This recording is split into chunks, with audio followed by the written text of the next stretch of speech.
मुख्यमंत्री योगी आदित्यनाथ ने अयोध्या में महाकुंभ और क्षेत्रीय विकास पर जोर दिया, सपा पर परिवारवाद का आरोप लगाया। अयोध्या के मिल्कीपुर स्थित हैरिंगटनगंज ब्लॉक में मुख्यमंत्री योगी आदित्यनाथ ने एक जनसभा को संबोधित किया। सीएम योगी के मंच पर पहुंचते ही जय श्री राम के नारों से माहौल गूंज उठा। अपने भाषण की शुरुआत में उन्होंने महाकुंभ का जिक्र किया और कहा कि हम सभी सौभाग्यशाली हैं कि यह महाकुंभ 144 वर्षों के बाद हो रहा है। उन्होंने बताया कि यूपी सरकार की पूरी कैबिनेट और खुद उन्होंने महाकुंभ में स्नान किया और यह उनके लिए गर्व का विषय था। मुख्यमंत्री ने कहा कि बीते 10 दिनों में महाकुंभ में 10 करोड़ लोगों ने बिना किसी भेदभाव के स्नान किया, जो समाज में एकता और समरसता का प्रतीक है। वहीं उन्होंने विपक्षी दल समाजवादी पार्टी सपा पर हमला करते हुए कहा कि सपा के लोग महाकुंभ के बारे में दुष्प्रचार कर रहे हैं और जनता की आस्था के साथ खिलवाड़ कर रहे हैं। उन्होंने आरोप लगाया कि सपा ने 1 साल पहले प्राण प्रतिष्ठा समारोह का भी विरोध किया था। इसके अलावा उन्होंने यह भी कहा, जिन्होंने सरयू नदी के जल को राम भक्तों के खून से लाल कर दिया था, और कहा कि भाजपा में परिवारवाद का कोई स्थान नहीं है। यूपी के मुख्यमंत्री ने मिल्कीपुर के विकास की दिशा में किए गए प्रयासों को भी साझा किया। उन्होंने कहा कि यह क्षेत्र विकास के मामले में पिछड़ा हुआ नहीं रहेगा और इसके लिए जरूरी है कि यहाँ के प्रतिनिधि चंद्रभानु पासवान को विजयी बनाकर विधानसभा भेजा जाए। मुख्यमंत्री ने कृषि विश्वविद्यालयों की उपलब्धियों का जिक्र किया और क्षेत्र में अधिक विश्वविद्यालयों के निर्माण की बात की। इस जनसभा में मुख्यमंत्री ने मिल्कीपुर क्षेत्र के नाम को लेकर भी विवाद उठाया। उन्होंने कहा कि इलाके का नाम हैरिंगटनगंज है, जो गुलामी की मानसिकता को दर्शाता है।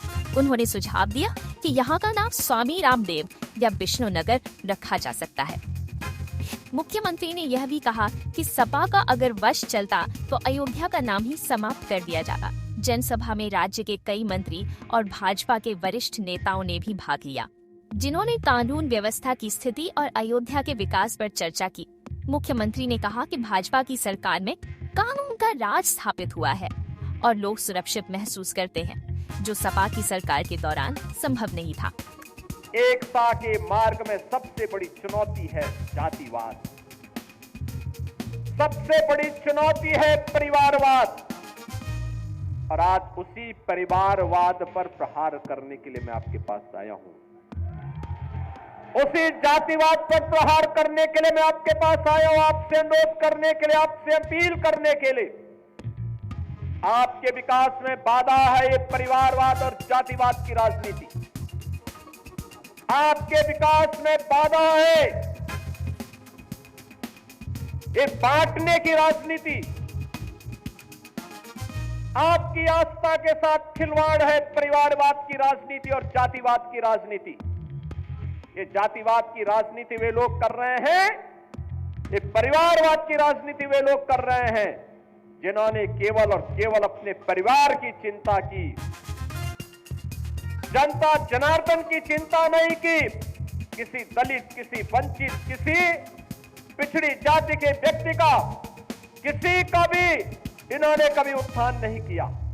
याद करिए, अयोध्या जनपद का ही पुराना जनपद है अंबेडकर नगर जनपद। इसी से अंबेडकर नगर जनपद बना, और जब ये पुराना जनपद अयोध्या था तब इसी जनपद में पैदा हुए थे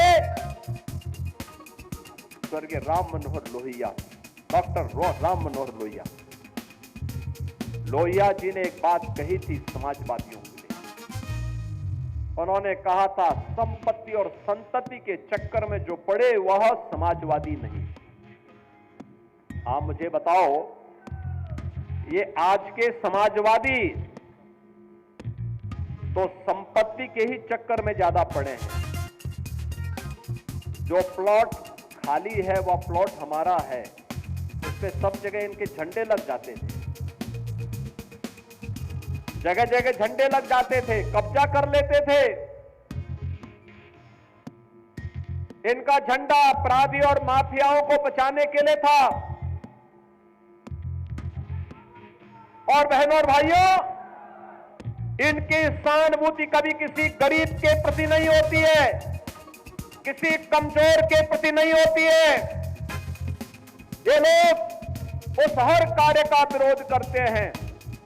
आप देख रहे होंगे समाजवादी पार्टी के अध्यक्ष का, पूर्व मुख्यमंत्री का बयान, महाकुंभ को लेकर के जब पूरा देश और पूरी दुनिया प्रयागराज की धरती की ओर आकर्षित हो रही है, तब ये रोज महाकुंभ के बारे में दुष्प्रचार करते हैं, रोज दुष्प्रचार करते हैं, यानी दुष्प्रचार करके भारत की आस्था के साथ खिलवाड़ करते हैं, आपकी आस्था के साथ खिलवाड़ करते हैं।